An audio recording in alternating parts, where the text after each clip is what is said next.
We're looking at chapters 15 and 16 here, although they're very different, but they're clearly linked in what John sees. So right at the beginning of chapter 15, we know there's some really bad stuff coming, because here are 7 angels with the 7 last plagues last, because with them God's wrath is completed. However, before they can do anything, we have this amazingly heavenly scene with the overcomers. And remember, these are not a special breed of super Christians or indeed martyrs. The promise of overcoming and victory was given to each of the 7 different churches and remained for all of us today. The song of worship is important, as what is to follow in terms of God's judgment is not vindictive or vengeful. There have been so many opportunities for people to repent, many warnings and the preaching of the gospel. And what is to follow is not at odds with the character and essence of who God is. Just and true are your ways. So, the 7 bowls follow on from the 7 seals and the 7 trumpets. And there were, of course, the 7 thunders, which John was prohibited from recording. Now, although there are similarities with the 7 seals and the 7 trumpets, there's something far more final about the 7 bowls. Previously, they were warnings in terms of what appeared to be failing economies or a worsening environment. But now it seems as if what is happening is being directed at life itself. And there's also no sense of limiting what is happening by saying only a quarter or a third were destroyed. This is to be final and conclusive.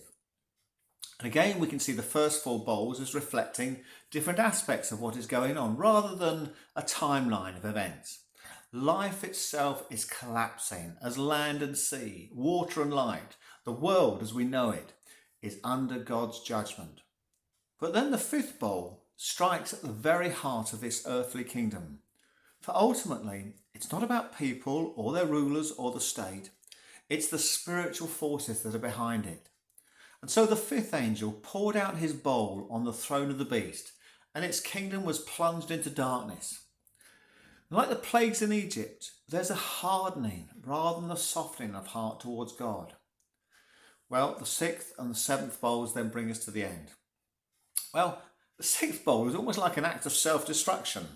I mean, what can the powers and might of this world achieve in a fight with God? The kings are gathered by the demonic forces and powers, and we're going to have to wait a few more bites to get the full picture, as we have further references to what appeared to be the one final battle in chapters 19 and 20. So we'll talk more about this final battle then. And again, there's this idea not of a singular timeline operating through Revelation, but key events or moments recurring and being replayed in different settings and for different purposes. Well, we meet here another word that's made its way into popular culture as a term for utter destruction, and that's Armageddon. In its original setting here, it's a real place and simply means the Mount of Megiddo.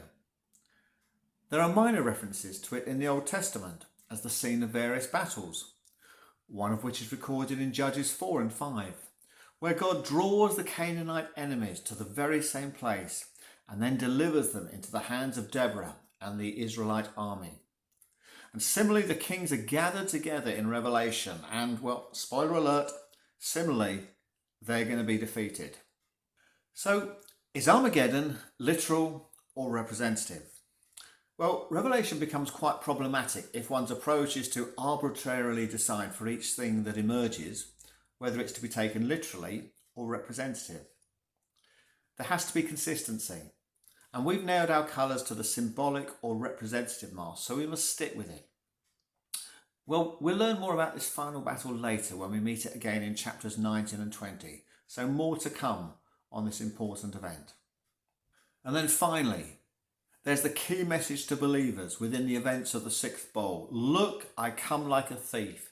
Blessed is the one who stays awake and remains clothed, so as not to go naked and be shamefully exposed. With the 6th bowl, the clock is at 1 minute to midnight.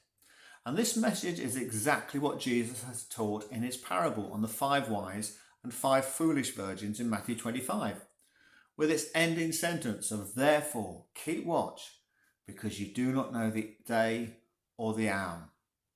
We pick up another, don't we, of the 7 blessings in Revelation, as God's people are ready and alert for the coming of Christ at this time. It's then with the seventh bowl that God finally brings things to an end with a loud voice from the throne saying, "It is done."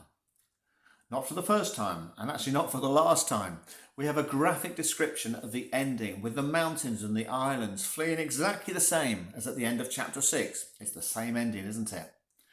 We also have our second passing reference to the fall of Babylon, when it's already fallen in chapter 14. So again, we know we are in repeat mode.